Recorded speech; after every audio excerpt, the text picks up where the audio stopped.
You're listening to Conversations That Matter with your host, Terry Conrad.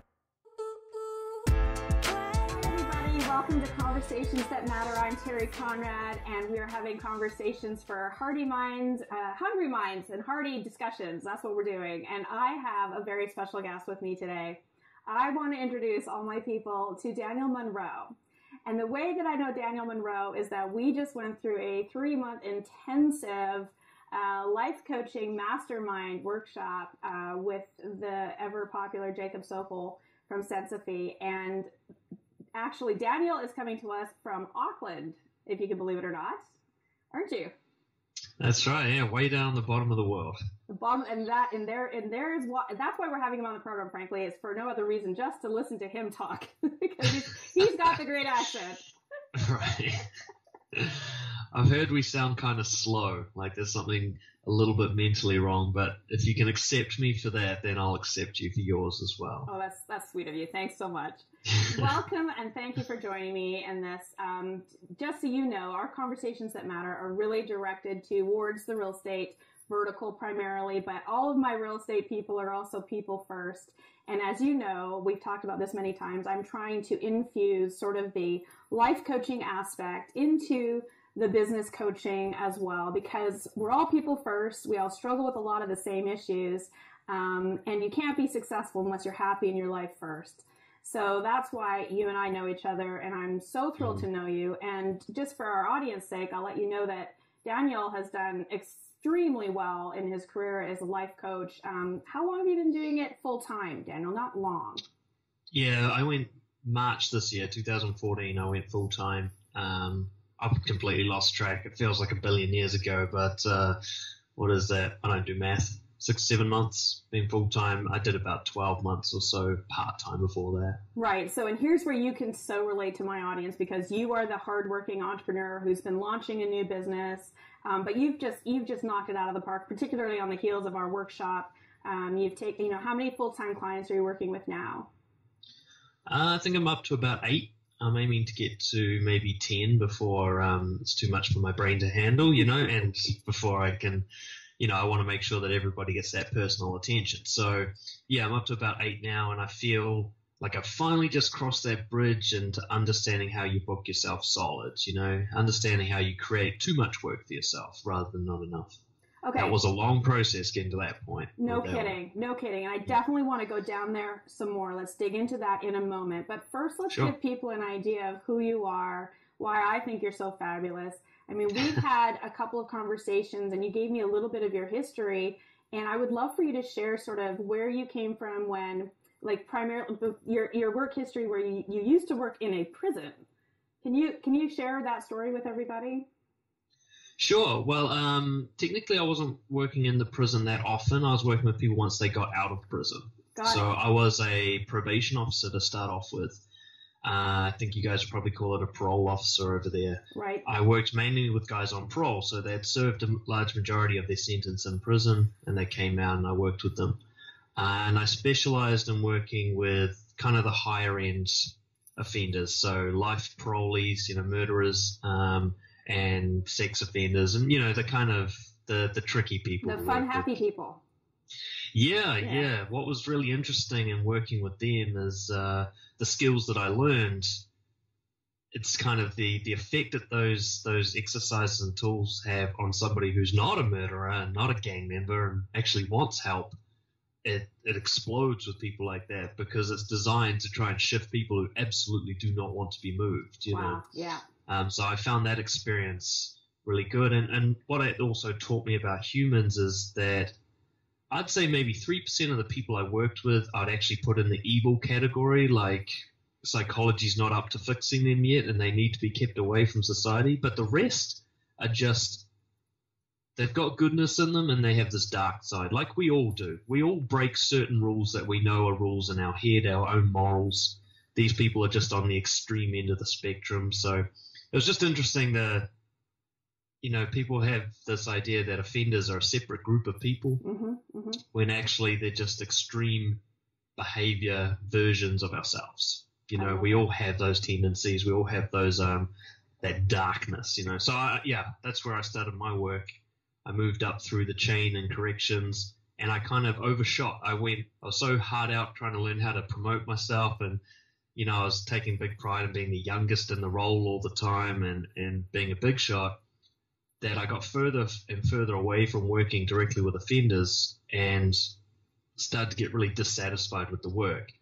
I wanted to be one-on-one with people, and I didn't realize that just climbing the ladder in itself wasn't enough of a reward. It's the work itself that was rewarding. Chasing the money didn't actually – I got the money, but it didn't give me what I wanted, and I had to learn that the only way you can learn it by getting the money and realizing that it's not doing what it's supposed to do. Right. So that's when I started exploring other options, which eventually led me to coaching.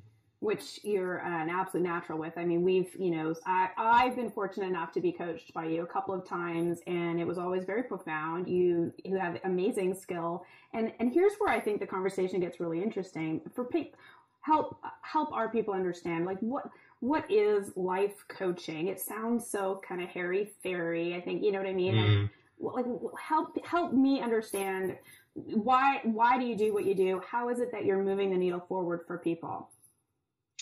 Right. Well, there's a great distinction I want to make, because I don't call myself a life coach. I don't know. I don't like the term. It's too vague or something. It's kind of indicates that you think you're an expert in living, which I don't want to ever call myself, Yeah.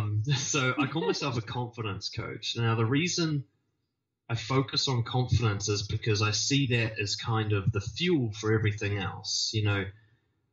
You look at people who do exceptionally well in different areas, and by well, I mean they actually enjoy their lives as well. They're not just achieving, but they're happy and calm and peaceful during that achievement. Which is exactly what I tell my people all the time. I don't care how much money you're making. You're not successful if you're not first happy.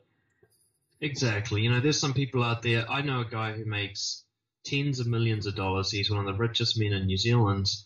And, I always use him as an example. I hope he never sees this. But, he's like just so typical midlife crisis. He bought the big car, and he kind of cheats on his wife, and he drinks. And he's just the absolute picture of why success is not just about how much you have. It's not just about how much you won. Because if you didn't enjoy the wins along the way, if you didn't get sort of internal satisfaction out of those wins, you didn't really win. Right. And so what I like to work with people on is finding that deep satisfaction. And I think authenticity is the word that's come up for me the most lately. And what I see it as an alignment between who you are and who you wish you were. Ooh, is bridging that gap. When people can bridge that gap, they wake up feeling successful. There's no, I could have done better at the end of the day, because you did everything you could, and you obeyed your own kind of rules, which, most people don't obey their own rules. I should do this, but I did this. I know that's important, but I did this instead. Or that requires courage, and that's what I need to be doing, but instead I did this. And they feel that gap, and that gap's a really unpleasant feeling. I think Jacob said it, an example for us at one point was that sort of that ladder and how many rungs on the ladder. I can't remember. Do you remember how he described that? Well, there are two ladders, I think. I don't know. And one is like the kind of measurable success, and then the other is kind of how you feel about it. I think that's like that. Like the gap between where you feel that your highest potential is and where you're actually currently living. That gap is as much as you can mitigate that gap is how happy you're actually going to be on the scale of success.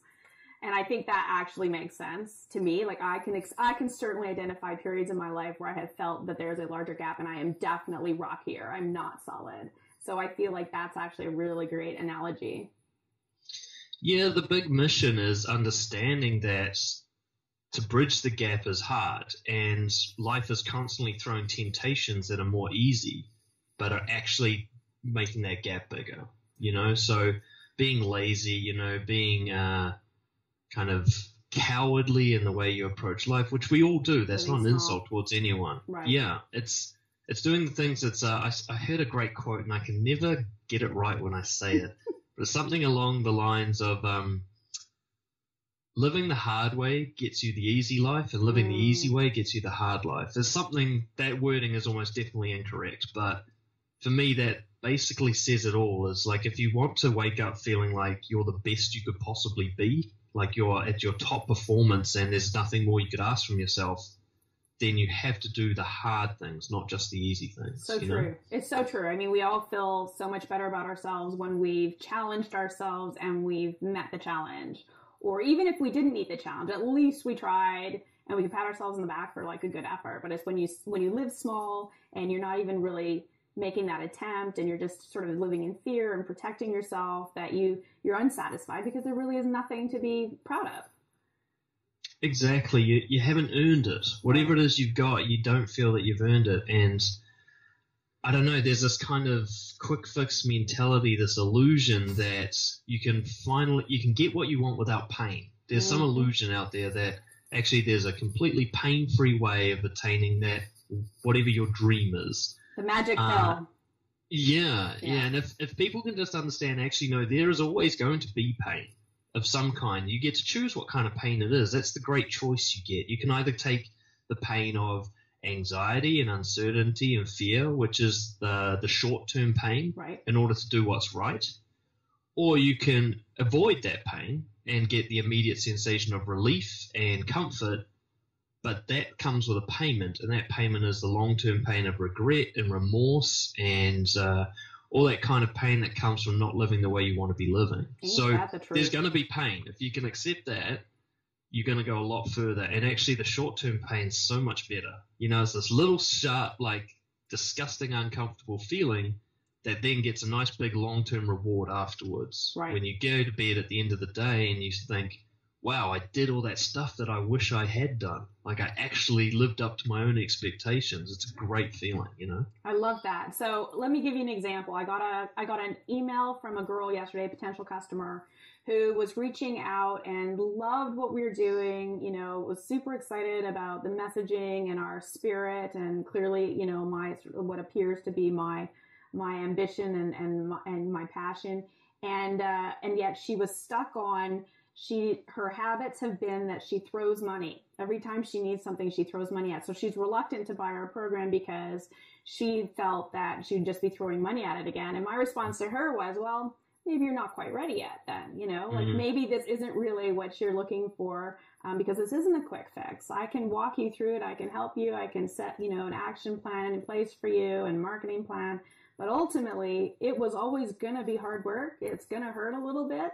And the leads are not just going to fall in your lap. How do you handle your clients when people come to you and they're like, I'm so stuck, you know, how do you kind of walk them through that place where they're not quite ready to invest themselves or do the work?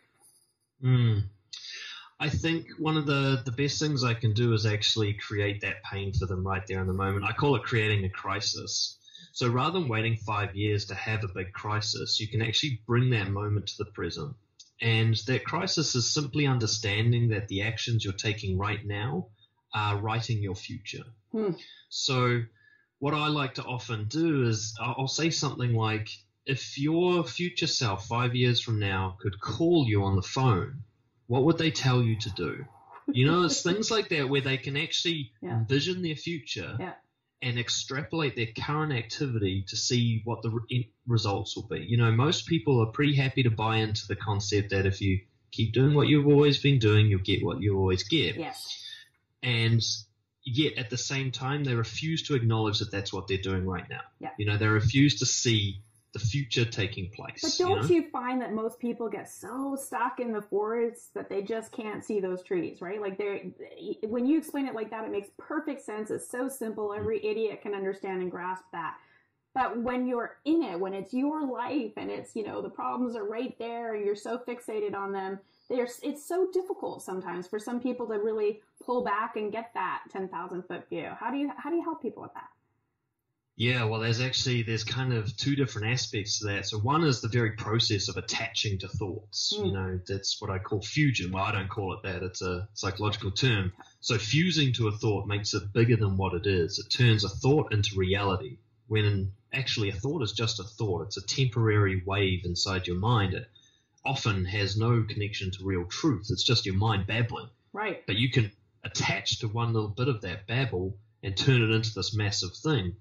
And so for that particular aspect of it, what I work with my clients is on mindfulness and diffusion. So understanding that one of the ways to let thoughts slide away rather than creating a reality out of them, you know.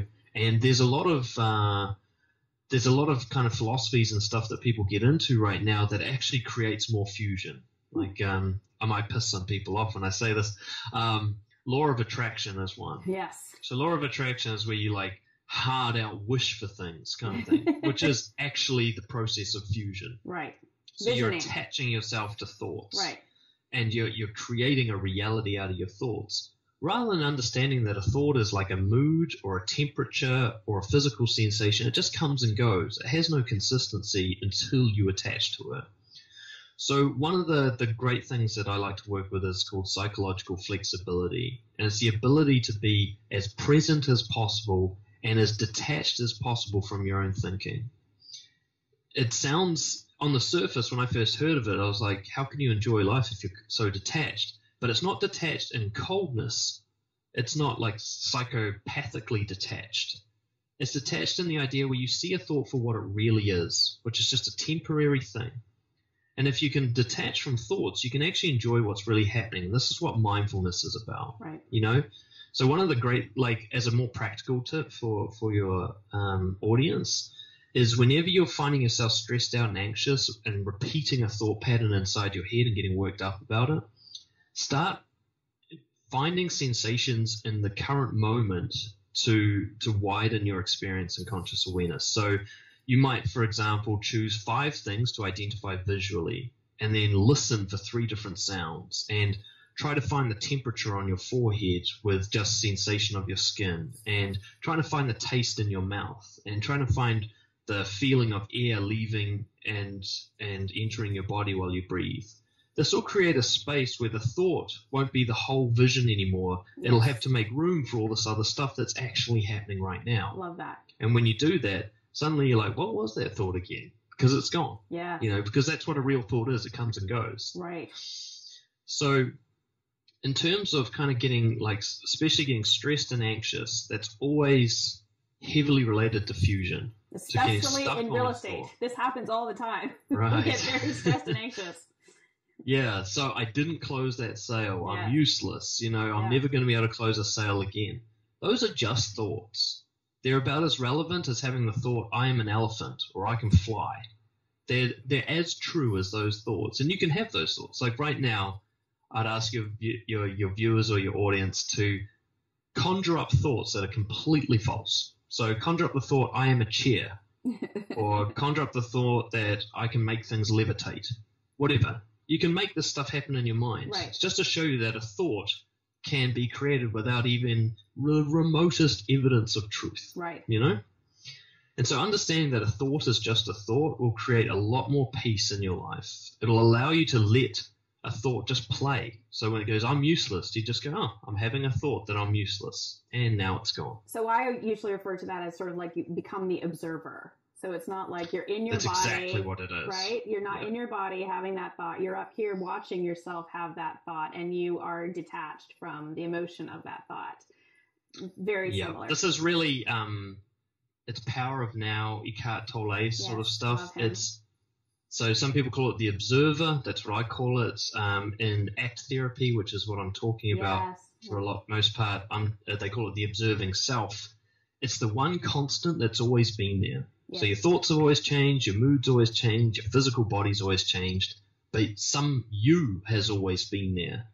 And it's the way they describe it in ACT, which I like, it's the chessboard. All the pieces are moving all the time. Sorry to interrupt. What does ACT stand for again? It's acceptance and commitment therapy. Right. So it's a psychological practice based heavily in mindfulness. Right.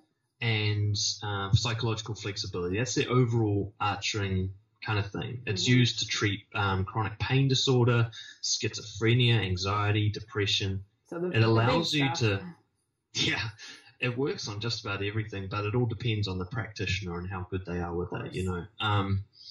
But it's the idea that most of the pain we create for ourselves is the way we react to pain, not the pain itself. So the pain of a bad thought. Yeah, so whoa. Back up. Pain doesn't exist. It's just how I react to pain. pain does exist, but we extrapolate and we magnify it beyond reason. Why do we do that? So because of this process of thinking, because we are a type of animal that thinks with language, this is a natural byproduct of that. So if you take being another kind of mammal, say a lion or a dog, they don't think with language. They don't have the words and imagery going in their minds like we do. They just have emotions and reactions. So it's very simplistic for them. Right. They're constantly mindful.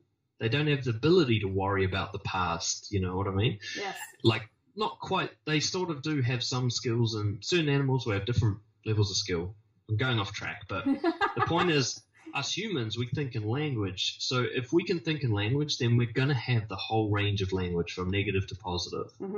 So, and that will always be there. And understanding that none of it's really truth. It's just the noise of our mind talking. Right. It's the, synapses firing, and they create in our conscious awareness words and images. And if we attach to that, that's when we turn it into something bigger. So let's say you've got, let's say depression is a great one. So depression can either be I'm depressed, where you've attached to it and turned it into your identity and your truth and your reality. Or it can be an accurate view of it, like I'm feeling a constriction in my chest and I'm having a negative thought pattern that keeps coming up. So rather than calling it depression and giving it this big power of you, you just see it for what it actually is, some thoughts and a feeling, a sensation. It takes the power out of it, the impact out of it. It's absolutely revolutionary. I mean, it's funny though, but what this is like, Daniel. I mean, I'm sure there's been dark times in your life, you're like, oh my God, I'm so stuck. I can't get out of this, and it's like, you even know better. Like intellectually, you even know I could do better. I can just look at this as just a thought, but oh my God, I want to slit my wrist slowly. So how do you, like, when you're stuck in that pattern, that bad pattern, and I think that's what it is. It's just it's almost like the bad habit where you're indulging these thoughts over and over and over again. And you just sort of go down that rabbit hole. Like, how do you pull yourself out of that? Yeah, so that's a great question. And the first part is a lot of it. So the first part is actually going, well, what's reality right now? So rather than going, this thought is my reality, finding some sensations, finding taste and smell and touch and, audio and visual, and then making a bigger picture. So you can see that little painful thought you're having is just part of an overall picture rather than the entire picture. Right. So zooming out, I think of it as zooming out. You're not too. trying to fight it. You're not trying to distract yourself. You're just incorporating everything else that's happening and creating a realistic picture. It's only fear. You're not fear to yourself if you're attaching to a thought, because it's like attaching to a sound and saying all there is that sound. That doesn't make any sense, right? Because there's more than that. But people aren't as fear when they come to their thoughts. They'll attach to those and give them a greater sense than anything else. Yeah, it's crazy. Yeah, people are crazy. Yeah, we're all crazy. we're crazy. With regards to getting stuck in the rabbit hole, as you put it, which I think is absolutely fantastic, the best way I like to deal with it is to observe the pattern that's taking place and try to initiate a pattern break. So usually, like, this is what I learned from working with offenders, they're becoming full circle now. This is really it. We did this on purpose, no? Yeah. This is just totally planned. So working with offenders, we used to do these exercises called offense cycles. And it comes from the understanding that when somebody commits an offense, when they commit a crime, it's not an impulsive thing, ever. Like, there's a big belief in society that crimes are like impulsive, crazy acts. Yes. But they never are. There's always a big story that builds up to a crime. Sometimes that story can take place in a couple of hours, so it seems impulsive. But it's actually a conditioned pattern that the person has built up over time in reaction to stimuli of some kind. So a common pattern, let's say for drink driving, might be it starts with the guy going to work on a Friday morning, driving his car, despite the fact he knows that there'll be after-work drinks. Right. So the story started in the morning. And in fact, the story started when he began working at a place that had after-work drinks and didn't plan around that, Right. Then there'll be more in the pattern as the day goes on. He's having a good time with his workmates. They're joking about how good it will be to, knock off early and have a few brews. And so this pattern's developing. And at any point, he can choose to exit this pattern. Right. But if he doesn't, he's going to end up drink driving. Right. You know? And it's a very simple one, but these same patterns apply to all the most serious crimes, you know, murder, aggravated robbery, drug dealing. There's a pattern here. So they, in your opinion, most people recognize, or maybe don't recognize, but they are making those decisions and taking those steps towards that outcome. Well, this is where it's really difficult, is that they're often doing it subconsciously. Right. They're doing it it's an automatically conditioned pattern that they've developed over time. So at one point it was conscious. But understanding that you're in a pattern can actually be the first catalyst to self-awareness, where you can see the pattern taking place. Right. So there's some steps in the pattern that people can start to look for. So what you can do is, after you've had a bad episode, doing that thing that you wish you didn't do, like beating yourself up over not closing a sale, or getting anxiety about trying to start something, whatever it is, this thing that you keep doing, this kind of pattern, is to put it down on paper and actually draw the pattern backwards. So you got to the point where I'm beating myself up for not selling the sale. What happened before that? And what happened before that? And what happened before that? And you just start working backwards until you find the kind of starting point. Love it. You know, and there's always a starting point that seems to have no connection often, you know. So maybe, like I said, the first guy, the drink driving guy, driving to work doesn't seem to have any connection to getting drunk at the end of the day and driving. Right. But that's actually where the pattern starts. So if he didn't drive to work in the morning, he stops that pattern. Right. He has to get a taxi home. His partner picks him up. Workmates drop him off, whatever. Right. So actually that's where he could interrupt the pattern from the first bit. Right. Now there's going to be other key points in your pattern where you can interrupt and move away. You can escape the pattern. Right. So let's say, for example, that one of your audience they go through this pattern. They go to real estate, but they go to an open home that they're hosting. They talk it through with clients and customers, and they try to close, and then they don't. At the end of the day, they go home, they have a few wines, and they get really depressed, and they start beating themselves up. And then the next day they call in sick, right? And then they miss out on more sales or whatever. So this is the kind of pattern that's maybe somebody gets in. I'm totally making this up. I love this too, because most of us don't call in sick because we're working from home. So right, okay. but I love that. We would call something in else. Sick. We would just you give up on the something or whatever. Totally. But you'll see there's key points. Now, the first one is the early warning signs. Okay, so straight away, if you look at your pattern, you'll see warning signs that you're building up to that big, nasty thing that you don't want to be doing. Mm-hmm. So the early warning sign might be like getting yourself down about the fact that you're not going to close before you've even got to work. So we call those limiting beliefs. Right. So you might be starting a conscious thought pattern where it's like, oh, nobody's going to want it. I'm so useless. You might start reminiscing over all the other times you didn't close, that kind of stuff, right? Mm-hmm. So this is where your pattern starts. You're already starting to sabotage your results. So at that point in time, you can exit the pattern.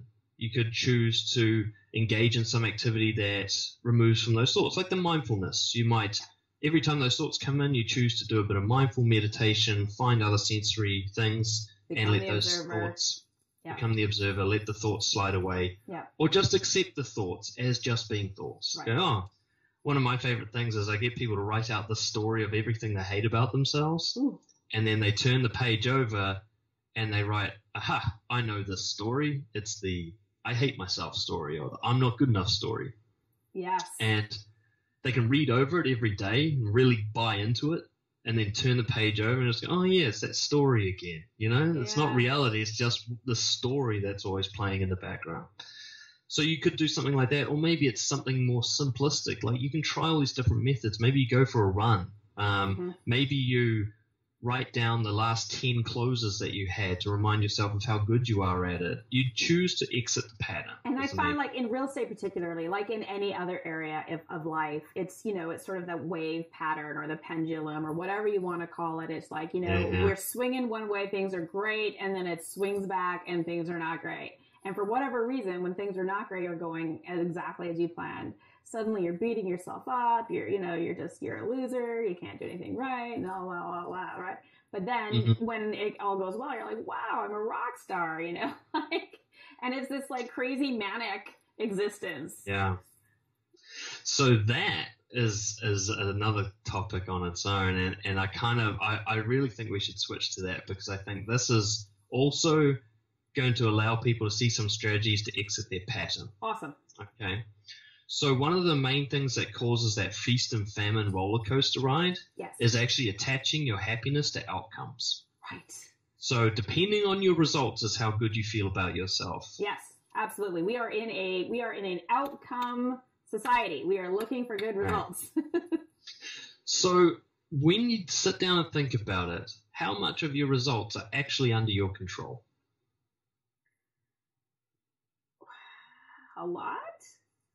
Think of all the variables involved. So let's say your result is selling a house or not selling a house. Right. Can you control the other person buying that house? No. All that I can control is how well I present it, understanding and managing emotions, making sure that I'm drafting contracts that are fair and reasonable and serve everybody. There's all those different things that I can control, but ultimately someone has to make that decision. Yeah.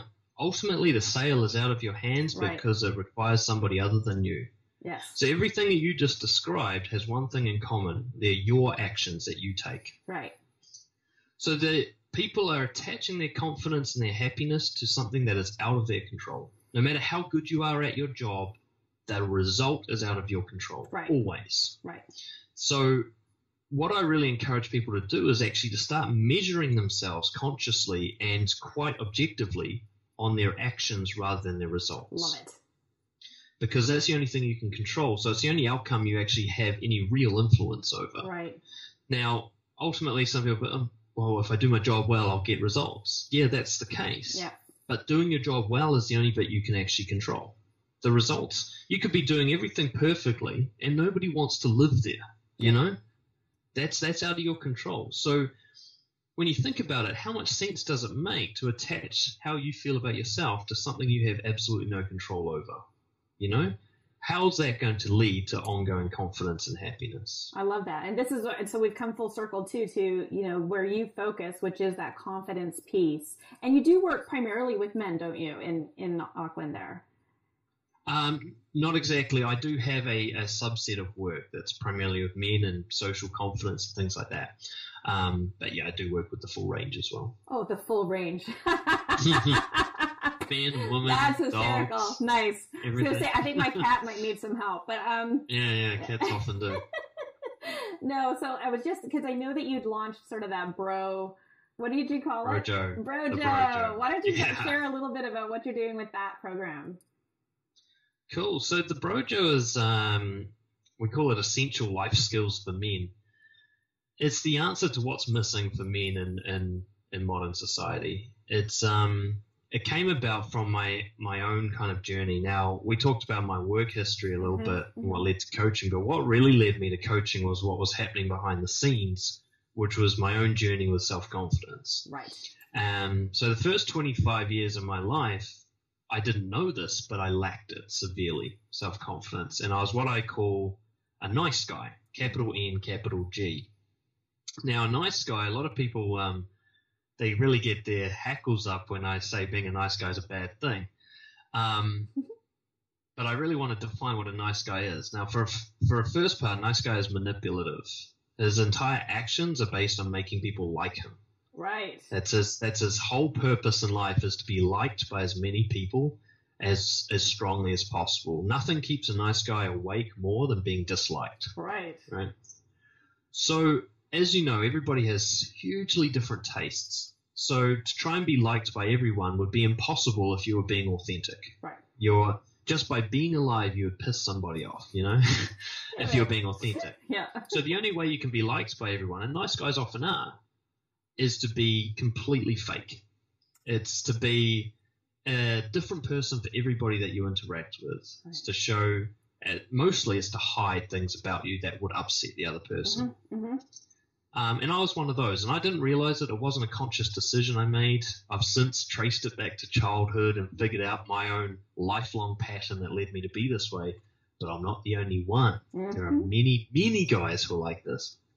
And what I found was lacking for men, which women in general, these are all general kind of comments, but women in general have a surplus of, is support. Mm-hmm. So what men often lack growing up is masculine role modeling and teaching as what it means to be a man. Agreed. Absolutely. Right? Yes. Especially in a world sort of post like hardcore feminism, where men got the misinterpretation that women want us to be more like them, which is just so not the case. But we kind of interpret it that way. Like everybody has this. This isn't just male specific. But you have this thing growing up where you're told like all the fairy tales and all the movies and your parents and teachers tell you to just be yourself. Yes. But nobody tells you what that actually means. They just say, just be yourself. And then you start being yourself because you're a child and you start acting out and you get told off for it. Right. So you get punished for being yourself. So you get really confused as to what it means to be yourself because being yourself seems to upset a lot of people. And so you start developing this kind of murky fake version. You know, like, okay, so being myself means I show this part but not this part. Right. And it means that I pretend to be that and I hide this. And you kind of develop this persona. Or in the case of people like myself, you develop about 1,000 different personas that suit different people. Guilty. And Done essentially, yeah. Oh, so many people have. Mm-hmm. So that was my journey, and what I found, the main reason it took me 25 years to figure out that not only that I was doing that, but that it wasn't working for me, and it wasn't bringing me happiness. It wasn't really keeping anybody very happy. Nobody was winning from me being like this. Right. Was that nobody pointed it out. There's nobody there to say, you know, have you actually thought about what you're doing and how that affects people and how that affects you and, you know, why you're staying awake every night trying to figure out why things aren't working for you. If you ever stop to think that that's maybe your behavior that's causing it. Nobody said that stuff to me. And if they had, I would have listened because I was all ears for a solution. You know, like the whole time growing up, I'm like, something's wrong about the way I'm living and I can't figure out what it is. So essentially, Brojo grew up out of the idea that I wasn't the only one. There are a lot of men in this situation. Now, women, and again, this is really generalistic, but women are sort of raised to be quite comfortable with communicating face-to-face with other women, sharing emotions, sharing negativity. Yeah, going deep. Talking about the problems. Yeah, totally. Where guys are like patting each other in the back, talking about work, surface. Harden up. Yep. Concrete, Be a man. Yeah. Exactly. All this kind of stuff which really steers them away from true masculinity and confidence. So the idea is that actually if we share, that we'll become feminine. Yes. You know, that's the kind of big fear is that we'll become women and it'll be like this promise keepers type stuff where we just sit around crying and hugging each other. My father never patted me on the back.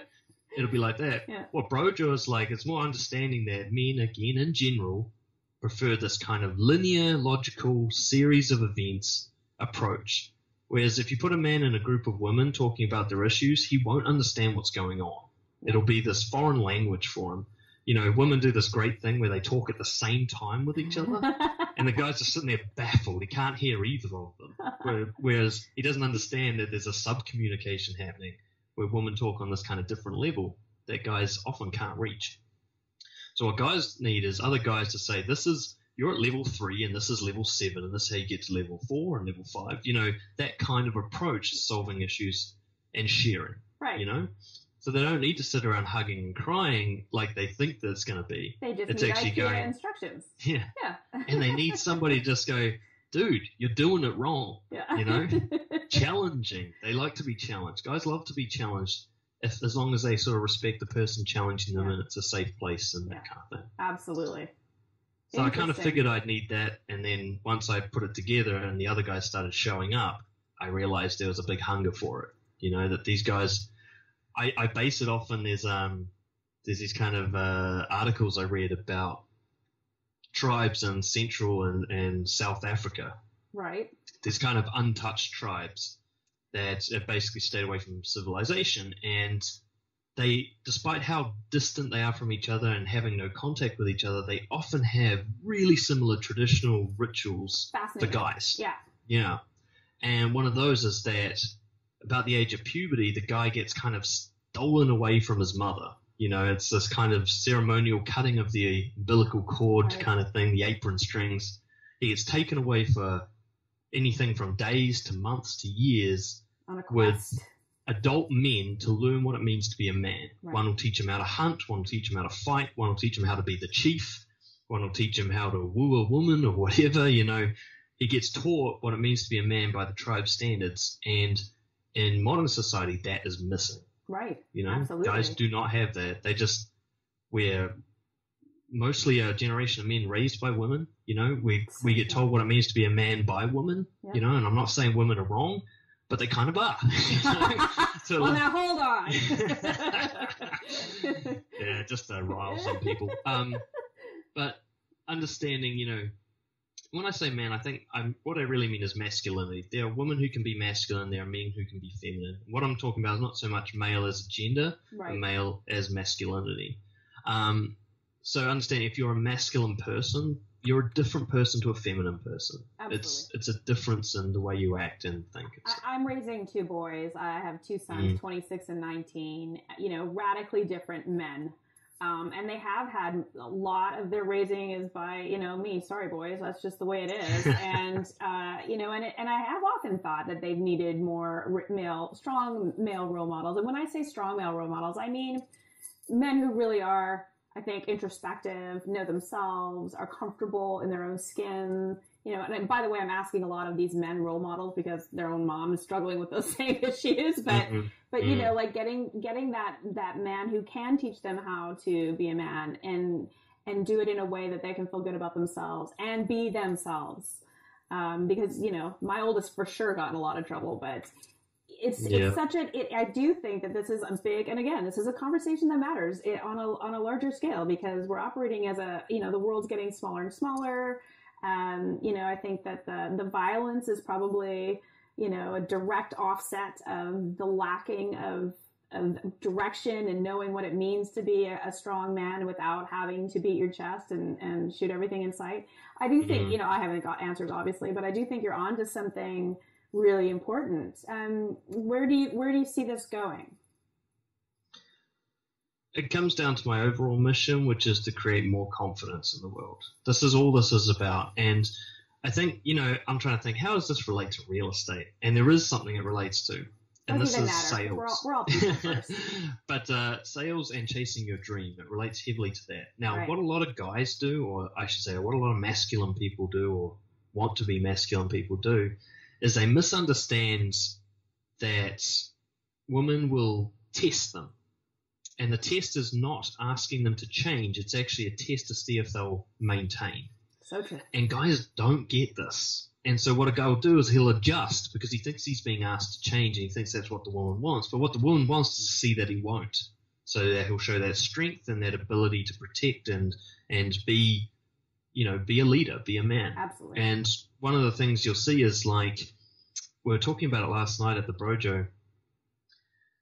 A guy will sacrifice his purpose and his passion because he thinks that that's what his partner wants. Wow. That he wants, she wants more time and commitment from him, that kind of stuff. He misinterprets that as like giving up on his dreams in order to spend more time with her. And what she really wants is more quality time. Yes. It doesn't have to be more time in quantity. It can be that half an hour you spend a day where he's totally dedicated to her.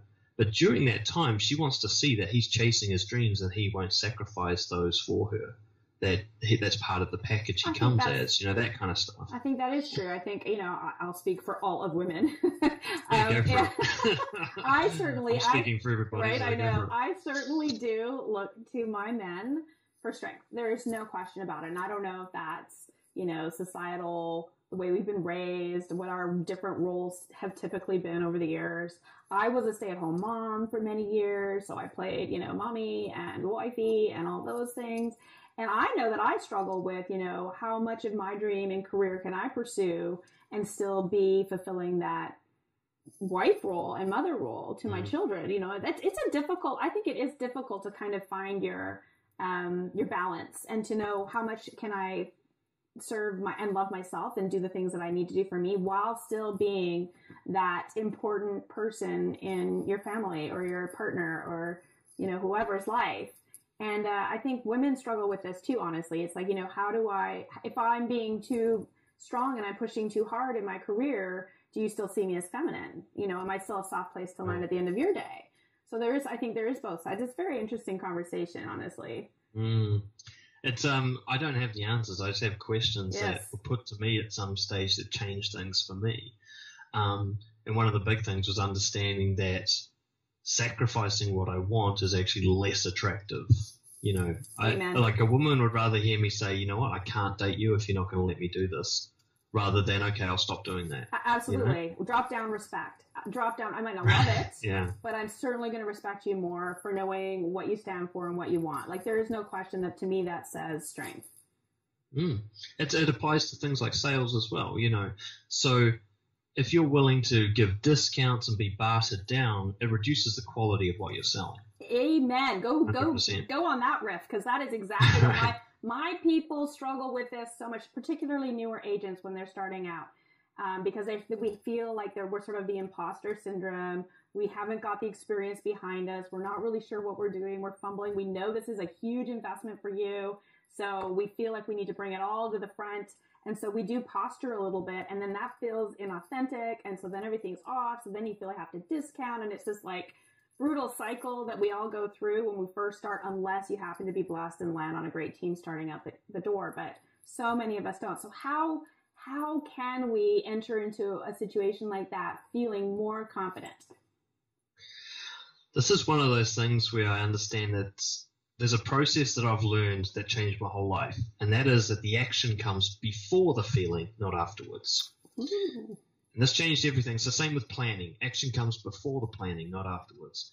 And so a lot of people wait to feel right before they do what they need to do. Right. It's the other way round. You do what's right and it will make you feel good.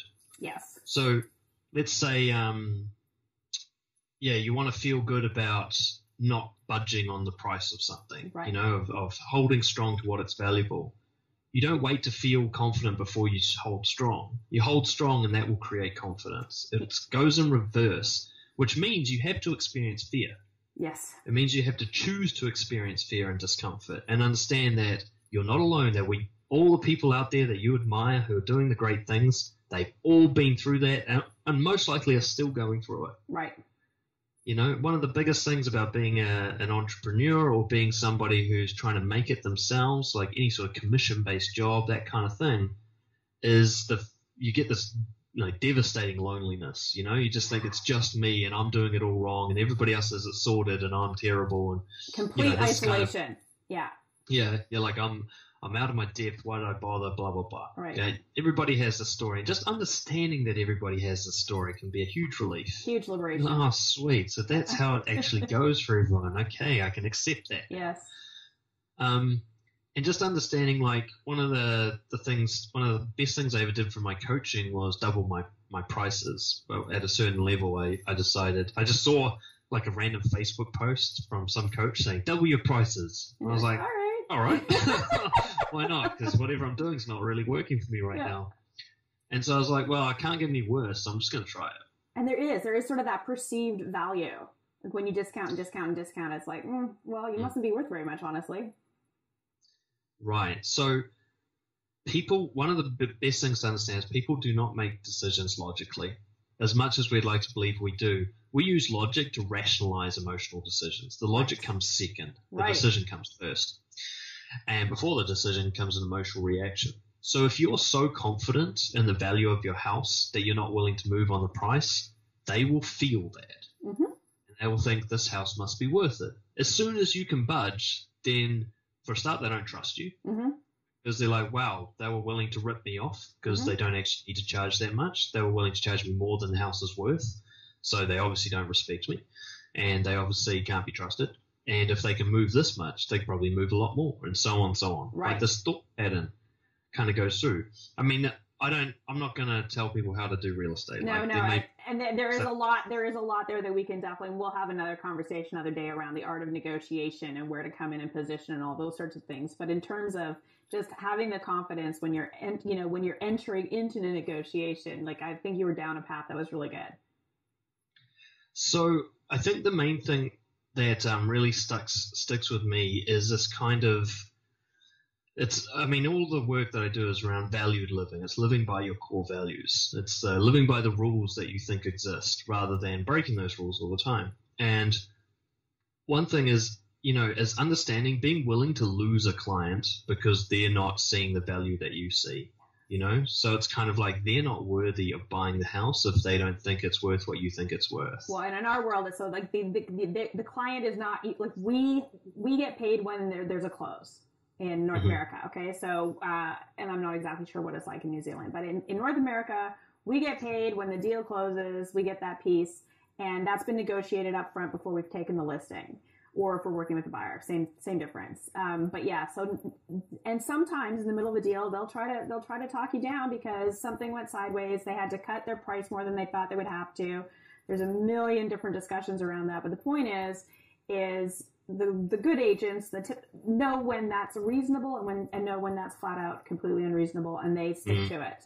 So I completely agree with you. It is a confidence issue, and it does come from experience and going through the motions and knowing, what your core values are, what you stand for, the type of client that you really want to work with, and attracting those clients just by virtue of how you carry yourself, how you represent yourself in the world. Yeah, I think what I'm really talking about here is a philosophy of abundance. And one of the questions that might have been raised by what I said before is, you take the action, then you feel confident. Mm-hmm. Is, well, how do you take the action if you're not feeling confident? Right.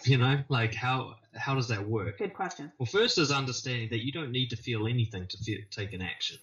Feeling doesn't dictate how you behave. You choose to behave a certain way. You can, for example, I work with a lot of people with social anxiety, and I get them to approach strangers to overcome it.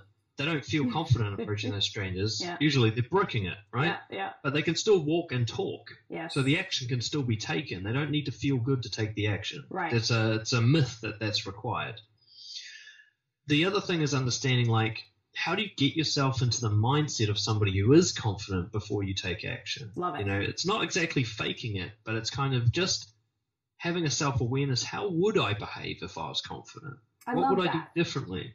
So I used to have this mantra that used to keep me going, which was, what would a confident person do? Ooh. So it was whenever I was unsure. Mine is, what would Beyonce do? What would my inner Beyonce do? She's fierce. She'll take it. Yeah. Yeah. I love that. So my one used to be, what would a confident person do? Another one, like, if you're in real estate, what would I do if I had 10 people waiting to buy this house? What would I do if I had 100 houses about to close? Right. There's no scarcity in the way. We're not fearful of losing any money or losing any clients. We're going to be completely abundant, and it's all going to work out in the end. So therefore, how is that going to affect how I handle this situation? And it comes from understanding you have to believe that it's abundance that sells, not scarcity. Right. So a lot of people will think, well, I don't have 100 houses to close, and I don't have 10 people waiting. I've got no one waiting. Nobody wants to buy this piece of crap, and, I should just sell it to whoever I can get my hands on. Right. But that desperation will drive that one buyer away. Yes. That's what people don't see, the link. That neediness drives people away. And they know that when people try to sell to them, but they can't reverse it. And in this noisy world, let's just pull it back. We've been talking for a while now, but I would love to go quickly into, in this very noisy world, salesy. You've done a great job of building your own business and generating your own sales and your own clients. So we know that you understand this concept.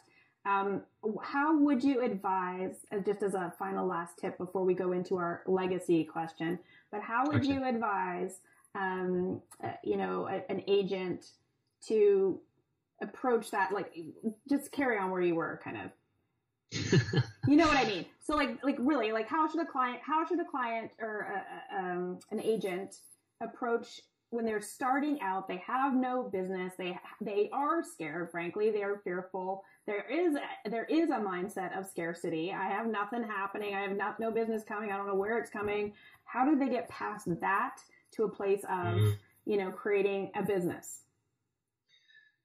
Great question. There's what a lot of people do when they're starting out is they feel that they have no experience and no results yet. Right.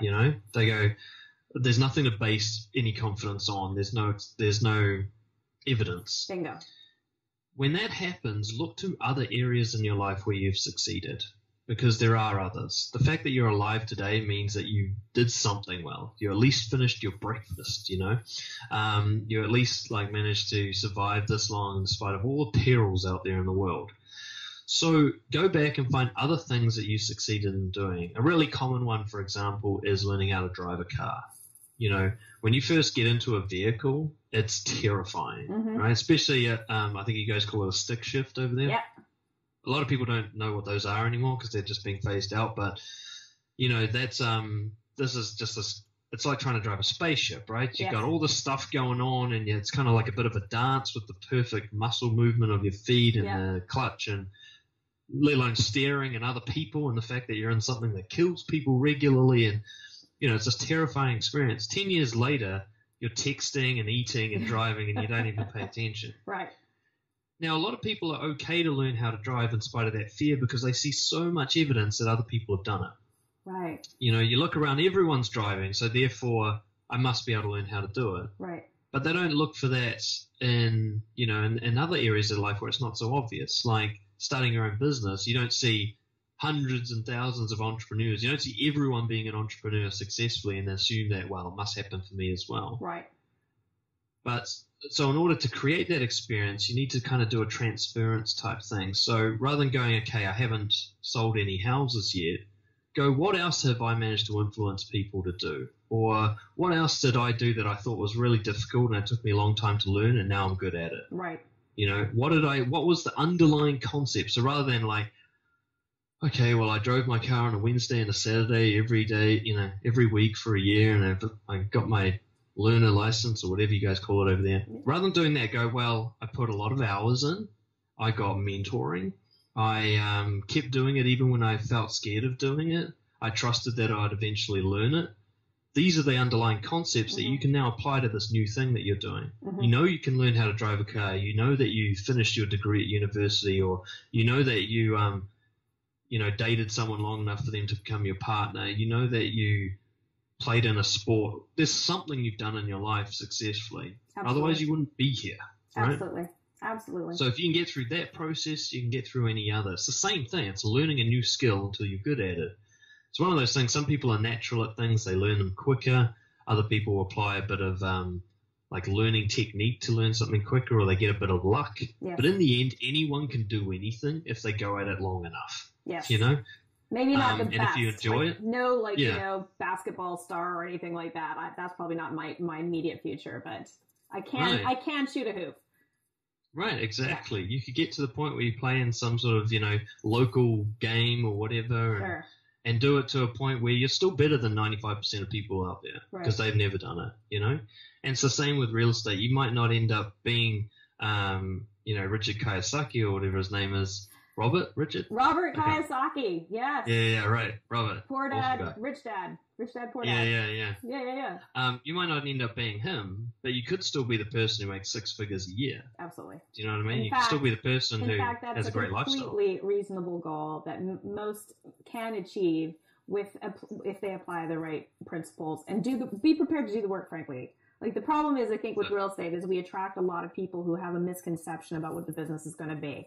And I think they think it's going to be turnkey and they're going to walk in and everything's just going to start magically happening for them. And they just show up and sell houses. And of course, they learn pretty quickly that is not the case, that it's like anything else. It's a lot of hard work and they need to invest in themselves and in their business. But once they grasp that concept and they're ready to show up and do the hard work, then there are many, many successful agents. Many. Yeah. And just like when you're learning how to drive a car, there are the times that you stalled. There are a couple of little fender benders that you had. There are the times that you didn't take the corner properly, or the times where you just couldn't get up and do it, and you had to wait till the next day. Whatever. If you can assume that whatever it is you're learning is just like that, it'll be the same process, and you're willing to go through that, then you'll be fine. It'll just be a matter of time and effort. That's all it is. Why do people need coaching? Like, why can't we just do this stuff on our own? One thing I'd say is that nobody needs it to survive, but how quickly you want to make progress and how how many mistakes you want to make before you get it right will be quite often determined by coaching. Which is why I invest in coaching. Me because too. I wanted my business to get off the ground quickly rather than take 10 years of misery. Absolutely. Now, I could have done it all by myself by trying every possible idea as to how to make it work, gotten into heaps and heaps of debt and done it that way. And that's an option for me. Mm-hmm. And it's an option for anyone. And whenever I'm talking to someone who's considering whether or not to enroll with me for coaching, I almost always say, you don't need this. Yes. You can live without this. This is not food. This is not medical care. Not air. This is not, this is not the fire service. This is, you can do without this. Yes. But how well you do is whether or not you invest in it. Yeah. So if you want to take, like I took about 5 years of personal work on my own social confidence and my self-confidence before I started getting support. Wow. The next 6 months, I made more progress than I had in the 5 years before it. That's crazy. That's why you invest in coaching. Yeah. It's because you have someone there who can just allows you to troubleshoot and move forward so much more quickly. And I think I heard a quote that's really the best way to put it is, people want coaching because we all desire someone who will make us do what we need to do. Right. And that's the way I see it. Yeah. And frankly, coaching isn't even about accountability. It's about learning how to be accountable to yourself.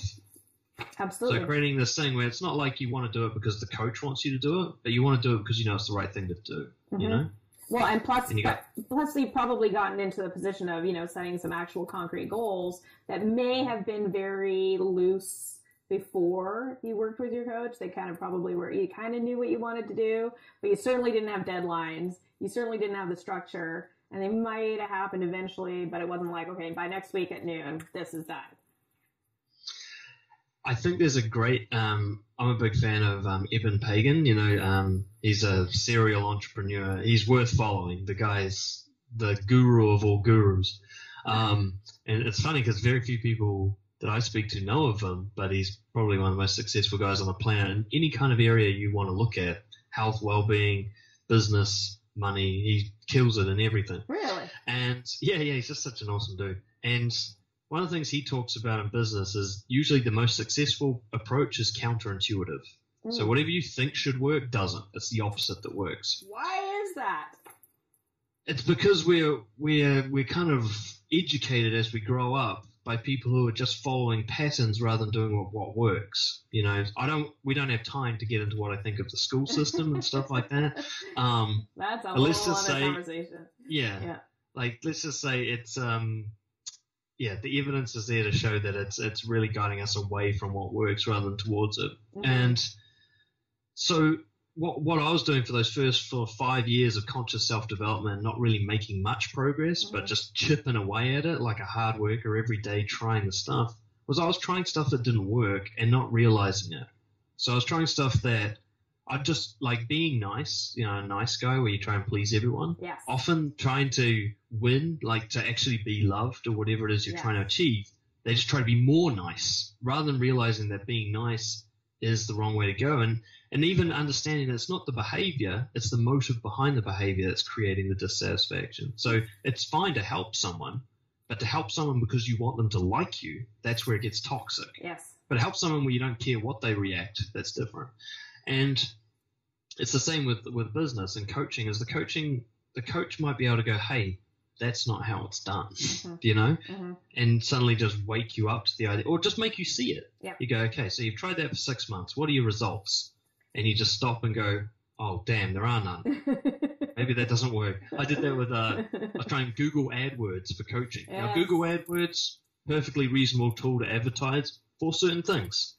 For people to sign up to intensive coaching, they're not going to click on an ad and sign up to intensive coaching. No. But they will click on the ad. Yeah. They might not sign up, but they'll click on the ad. So you get these statistics telling you that all these people are clicking and that they're just, absolutely excited about the wording and the perfect little diction that you've got in your ad there, and they're clicking away and costing you a lot of money. Yeah. I spent 6 months and about $6,000 getting those statistics up and up and up. And then my coach at the time, Phil Drolet, He said, so how many people have you got from that?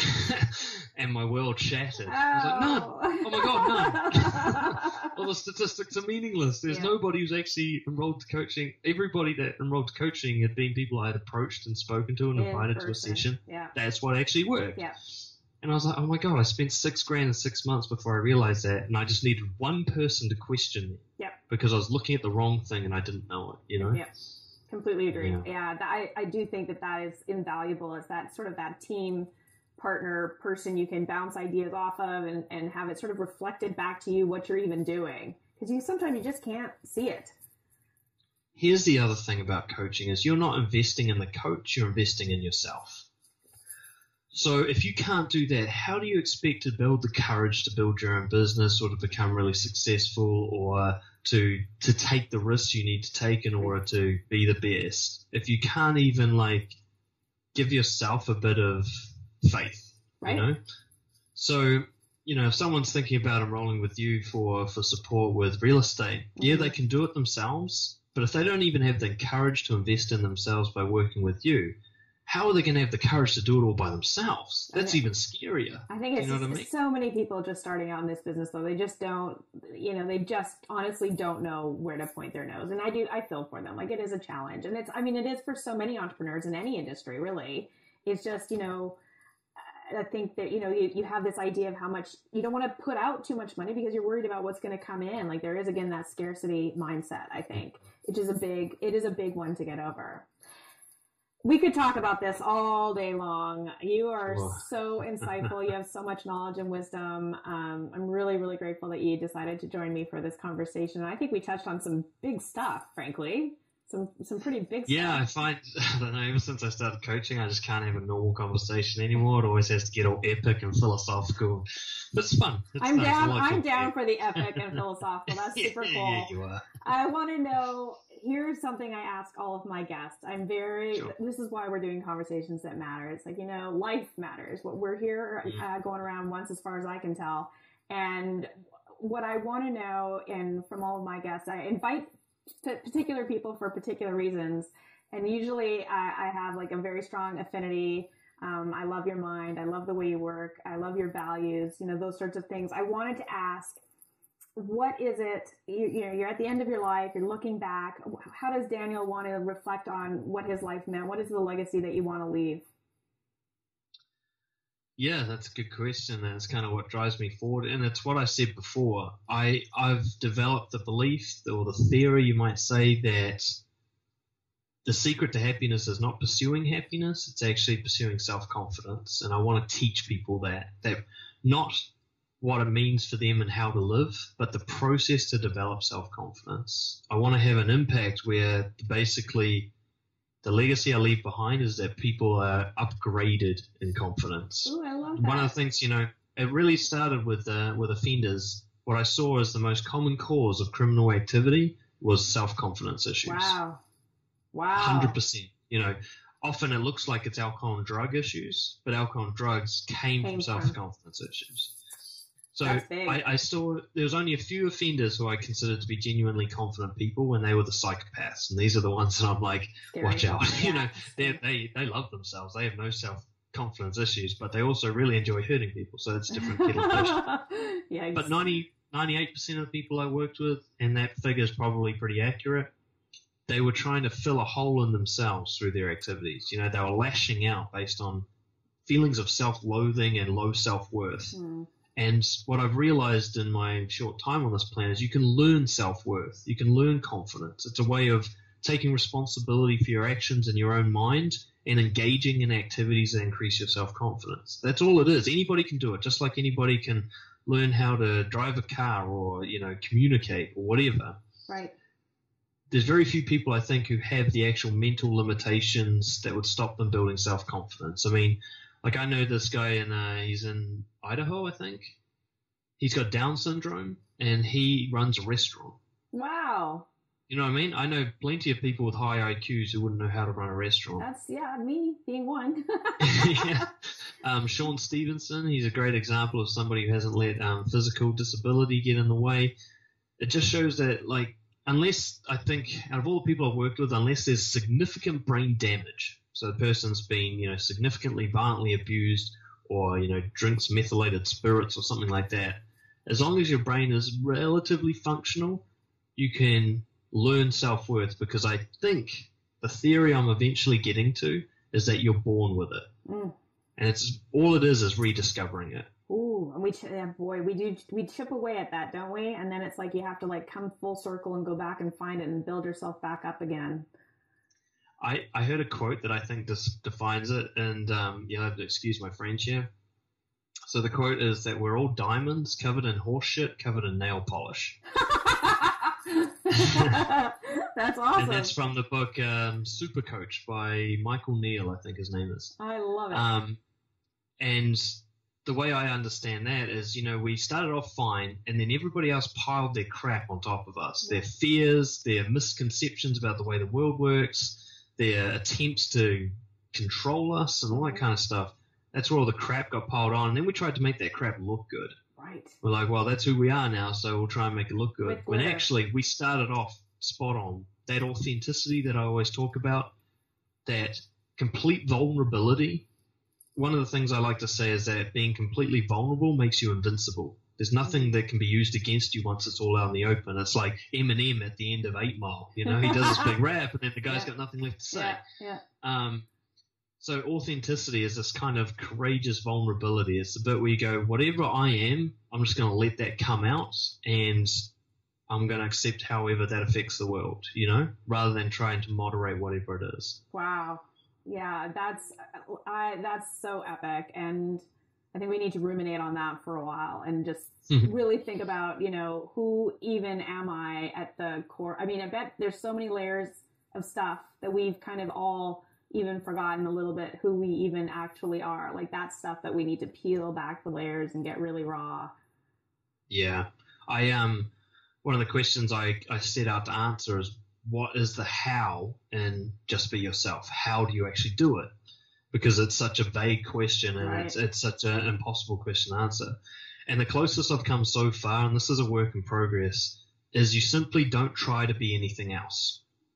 So the word try there, the effort you put into trying to keep other people happy, or trying to impress someone, or trying to be cool, or trying to be interesting, you take away all that effort and you just see what actually comes out. What comes out when you take the filters off? What comes out when you stop moderating yourself? And at first it's a nightmare, I'll promise you that, because it's going to be this, you're waking this dormant beast in you that's got a lot of things it wanted to say over the years and finally gets to speak. But that kind of starts to play itself out, and what you'll find is just this relief in not having to try. Yeah. And just being spontaneous and mindful, and just whatever comes into your head comes out. Whatever action you want to take, you take. You're not trying to achieve anything. You're just being, And it's this kind of just letting you happen. It's you just observe it. You just watch it. I love that. I think that's the closest I can come so far. That's going to be the theme of our conversation that matters, is the learning to just be, which is, I think, beautiful. Absolutely beautiful. I think we're going to wrap it there, Daniel. I am so grateful that you joined me for this conversation. It's so powerful. I do these as a passion project for myself because, frankly, I just love having them. But they're so good, and I'm super grateful. If someone wanted to get in touch with you, what is the best way? I know you have that. It's that inspirational. What is your website? That inspirationallifestyle.com is the website. How else can they reach out to you if they want to connect? I like connecting with people one-to-one. So they can just email me. It's just dan@theinspirationallifestyle.com. Nice big word for an email there. Perfect.